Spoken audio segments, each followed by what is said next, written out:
Hi guys, this is Pestily and welcome to another Escape from Tarkov video. In this video I'm going to cover the new 25 tasks that have been added to the game since patch 0.11.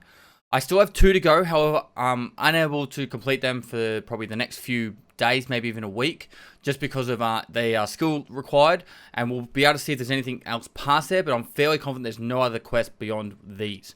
So if there are anything else to add to this, I will update this in the future, but for now, let's crack straight into it. So first up, Prapor.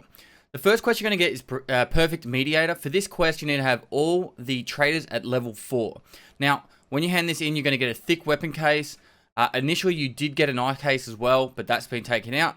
So you'll just get this by completing all your tasks with your other traders, including Prapor as well, getting them all up to level 4 traders, and then handing it in.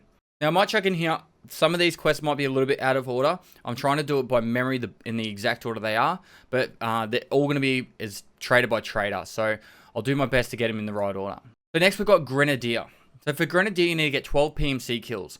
I would highly suggest doing this by going into factory, taking all the nades that you get from the lab, and then trying to nade spam people when you know where they are. You could just do this passively, which I would highly suggest doing it anyway like that. Terra Labs has a lot of nades from all the raiders that you kill, so you can use those nades to kill other people. With this, you will unlock the 9x39 7N2 ammo, which is for the VSS or ASVL, and you only get 8 pieces at a time. And to purchase this, you're going to have to buy the 8 pieces of ammo using strike cigarettes. Next task is Insomnia. To complete this task, you need to kill 30 PMCs between 2300 and 0400. I did some testing on different maps, and I found out that Factory was probably the fastest way to do this. You can always guarantee you're in the right time slot, and it's night raid. So if you can get a populated nighttime Factory server, you're actually going to have a lot of luck getting through this quest a lot faster. So go in there with your new NVGs, get in there and start shooting people. I just used a shotgun for most of the times I was doing this, and it worked a treat. Now, each of the traders have the ability, I found, to raise their rep in a certain way. So for you weren't able to do this for all the traders, but I did notice that someone else had a skier task, which did this.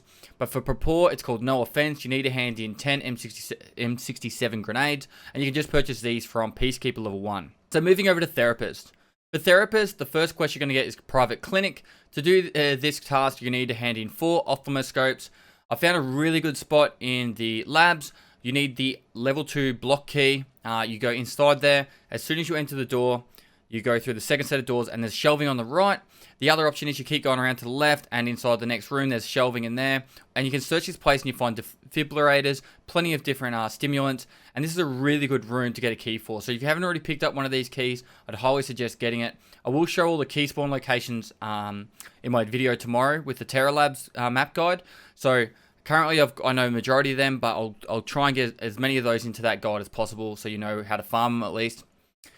For the LED X, to get these, they spawn in the room overlooking the servers, which from that room with the meds in it, you need to go back out into the main area, turn right, go down to the end of the hallway, take the first right and left, and you'll see this the server room with the room overlooking it. Now, I think I've found this twice here. It spawns in front of the printer, so that's the best place I've found it. If you guys know any of these locations, feel free to chuck comments down below and help each other out. I'm big on helping out the community, so if you've got any ideas on locations, chuck them down below. Next quest is Decontamination Service. For this, it's your very first roleplay quest. You are required to put on a respirator and and it says M3, but it's a 3M armor, which is the white one, and go into interchange and kill 30 scavs. And you have to be within 60 meters. I used a loadout like this. You don't have to use anything special, but you can put an actual rig over the top that has better armor, so you can actually survive better. I was able to get 18 scav kills in the one raid. It took me about 20 minutes just running around upstairs, downstairs. You eventually, by now, you should know most of the scav spawn locations, so I'm not going to go into too much detail there. But the good thing to note is you can actually put on a rig armor. Now, this is the first quest that I haven't completed. Athlete, you are required to get level 12 health skill. I'm currently at level 10 and a half, so I'm probably going to take another week to get this one done. I think maybe even faster. So the way to level up health, it's pretty much take damage or be overweight. So I always make sure I'm overweight before going in. I get a docs case, chuck some maps in there, or make sure I've got plenty of armor on, and it'll just weigh me down. You only need to be overweight by a little bit, and you can start leveling up your health skill that way. Now, you might also have the Trust Regain quest. This one increases your reputation. You just hand over a heap of keys. that you might not need anymore, and then you'll get 0.3 rep. I don't really suggest doing these unless you just like completing quests for the sake of it, but there's the option there. Alright, so for Flint, which is your first skier task, you need to get stress resistance level 18. I'm at level, I think, 29 at the moment. And this is leveled up by taking damage. I'm unsure if it's also bleeding, running on black limbs, or broken legs, doing other type of taking extra damage that way. My stress resistance level is a lot higher than my health level, for example, so I'm fairly confident this levels up a lot quicker just by taking raw damage, because I get shot a lot effectively. I do a lot of factory and stuff like that. If you need to like really pick up the pace on your health skill and stress resistance, I would just suggest Terra Labs or factory. Get in there, just take some damage, get healing, and try and survive, of course, but the more action you get into, instead of trying to avoid combat, that will help speed these up. So for this quest, Silent Caliber, you are required to get a shotgun, a 12 gauge shotgun, and put a silencer on it. Now, you can silence a MP 153 or an MR 133. The way to do that is you need to head over to Mechanic level 2, buy the muzzle adapter, then go to Prapor level 2, buy the Hexagon 12 gauge silencer, and you can chuck it on the MP 153. I think this is a really cool loadout. I love using this shotgun, and with the silencer, it just sounds badass. So that's the way to silence those shotguns. You need to kill 20 scavs, 10 PMCs. You've got all the options in the world to do that. You can go just hunting scavs on another map for another task, or you can just go kill PMCs on factory. Totally up to you. Moving on to setup. This is another role-playing loadout. You need to make yourself look like a scav. So you need a scav vest on, a Yashunka hat, and you need to use an MR series shotgun. You can just go a stock standard shotgun, but I would suggest actually using one with a silencer, because you could punch out some other quests at the exact same time. If you can go nighttime, try and bump into some PMCs, you can knock out some other quests at the same time. I always try and overlap my quests as much as possible. Now, on completion of this quest, you will be able to unlock the 9x19 ammo, which is for the MP5. This is the RIP ammo, or it says dip here. And you get 20 pieces for 2 chainlets. So that's another way to get that ammo besides the Raider scavs. So the next quest is Bullshit. For Bullshit, you need to go into dorms, go to the 3rd floor, and place down 3 different items. Now, you're going to get a faulty flash drive in the mail. You need to take that in there, a roller, and an SV98. It says a CB98, but there's just a typo or a translation error there. Now, it says in the actual text itself, once you place these items down, do not touch the scavs when it's done, and just leave in silence. The objectives doesn't actually say that. Now, when I completed this quest, I killed scavs on the way out. I went to hand it in, and it actually tried to tell me to restart it. I couldn't get it to be fixed. It was bugged out. Couldn't even restart it. I did another raid. At the end of the next raid, I was able to hand it in. So there's a bug there. I've reported this. Hopefully we'll get fixed soon. On completion of this quest, this is where you get the 12 gauge RIP ammo. You'll be able to get 5 pieces for a T-plug. And yeah, you can only buy 2 of these a reset. So you're going to be able to get 10 rounds a reset. So it's going to be a long time to be able to get a full loadout of that kind of ammo. But maybe they'll adjust in the future. Now, you might also get a quest here called Loyalty Buyout. This is another one of the bump up in your loyalty. I didn't get this one. It cost 1 million rubles to hand it in, and you'll get some loyalty buff on Skier. Moving over to Peacekeeper, first quest, Land Lease Part 2. For this, you need to get military COFDM wireless signal transmitter and a Vertex programmable processor. Now, the Vertex programmable processor spawns where there's 3 robotic arms. There's a small little table. One spawns on the top of that little table. And now I highly suggest if anyone knows extra locations, chuck them down the comments below. Upvotes the ones that you also see that you know. And now with the military wireless signal transmitter, I found one of these in the middle of the actual downstairs area, just in front of one of the computer spots. So they do spawn in front of those computer areas. I would always check this area for these items. However, I eventually just bought mine off the flea market because it was just taking too long to find them. The next mission you'll have is Peacekeeping Mission. Now, this is another role-playing mission. Effectively, what you need to do is chuck a UN armor and helmet on and use a Colt M4. Now, I just changed over the scope and tested it with and without changing. This is the very first role-playing one I did. You were able to pimp out the M4 a little bit. I'm fairly confident. I didn't go fully all out with it. I'm fairly confident as long as it says Colt M4 in the name, you'll be able to do it however you want. So, yep, I completed this one pretty straightforward. You just go to each map, kill 12 scavs, and just look like a Peacekeeper from the UN, hey? So the next mission is the holy grail of all Peacekeeper missions and all missions in the game, effectively. The guide. So the way this quest works is you need to survive every single map in the game without dying. When you accept the quest, you can die as many times over until you complete the first map. Once you complete the first map, you then need to go back into Peacekeeper and restart the mission if you die. If you don't die, you can keep going through each of the quests or each of the missions, maps, and once you've completed all the maps, you'll be able to hand it in. Now, Terror Labs I would highly suggest doing first because that's the highest risk of death, and then from there I went into nighttime raids and just pretty much avoided all areas. A caveat to this though is you cannot do a run through, you can't die or disconnect. So you need to do this and still kill scavs or players in each map to get at least enough to not do a run through. So I made sure I killed at least 2 scavs and looted them, or 3 scavs if I didn't loot them. So that's just to make sure I got enough XP and got out. This is probably the most exciting, thrilling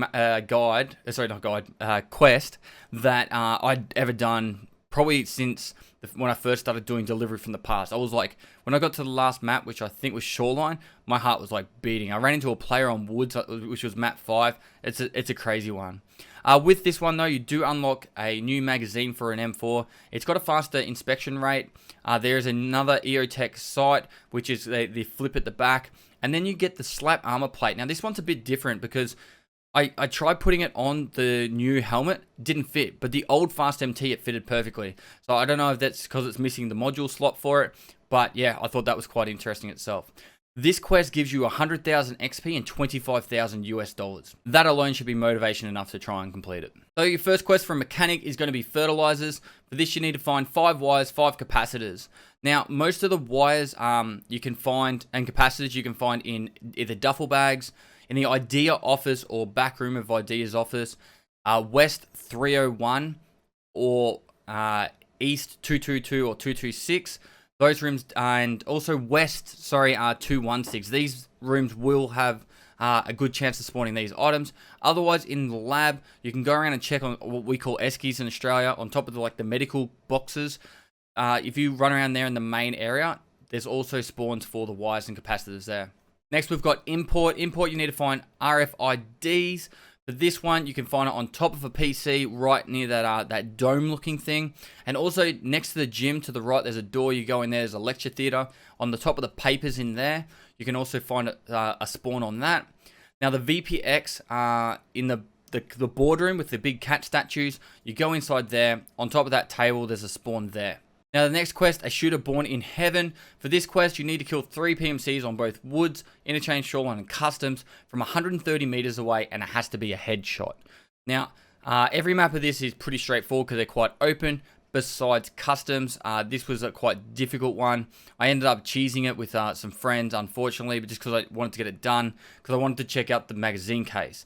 So with the magazine case, it is a bigger version of it, like a backpack. The magazine case holds 36 squares, and so it's kind of handy to have. It's not really a necessity, and it costs about 500,000 rubles to purchase. You will see these popping up on the flea market. I've chucked a couple up for 1 million rubles, but people are trying to sell these off as 2.5 million rubles and that. Good on them if they can make the money, but that price will drop very quickly soon. The next quest for mechanic is Psycho Sniper. For this quest, you need to get Sniper level 10. It's pretty straightforward. You just go and shoot anyone in the game, scavs or players, and every hit is about 0.6 of a skill point, and they still haven't fixed reloading a Mosin to giving you skill points. So if you go in with, say, 60 rounds, you reload the Mosin, just chucking a round in, cocking it, putting the round out, putting another ammo in. That will probably be, it's for every 2 times you do it is about 1 skill point. I was luckily already about just over level 9 from just doing meme runs before the actual patch hit. So I actually got this done pretty quickly. To get 100 points should take you, let's say, about 150 hits. So what I usually do, shoot both the legs, shoot the arms, and then shoot the chest. And you got 5 hits, which is 3 skill points just in that alone. So if you see a scav, shoot in the leg, they won't run away. So that's probably the best advice I can give on that one. Moving over to Ragman. Now, Ragman's first quest is Living High is Not a Crime Part 2. For this quest, you need to hand in 3 antique teapots and 2 antique vases or vases, wherever you're from in the world. These spawn in the exact same places as Bitcoins on Shoreline. So you've got your East 310, East 222 or 226, East 205 or 206, and then West 320. Or you can also get them in safes. I'm sure there are some world spawns for it, but I found those Bitcoin spawns locations in Shoreline pretty handy. And I always check every safe that you see, and I found one in there too. So there are your options for that. For the next quest, Blood of War Part 3, you need to mark the 3 fuel stashes on woods. Now the first one is located rather close to the bunker on the western side of the woods map. There's a big rock and some barrels next to it. This is the first location. The second one is what I call AIDS Rock, which is that big rock sticking out of the side that it kind of looks like the one from the Lion King. There's a little cave from the side that's got a little ammo crate in it. In that cave area, that has the fuel stash there. And lastly, over near the medical checkpoint, there's a big rock that a lot of people lay on top of to snipe people from around that area. There are 2 weapon crates behind it, or ammo crates behind it. There's the final fuel stash there. Now the last quest is Scavenger. I still haven't completed this one. It requires you to get search skill to level 10. I've been playing around with this, and it pretty much works the exactly same as the attention skill when you're leveling that. I've done a guide on this in the past if you want to see the exact mechanics behind it. Effectively though, every single time you find an item on someone, for each item you find when you're searching pockets, backpacks, or rigs, is 0.1 of a skill point.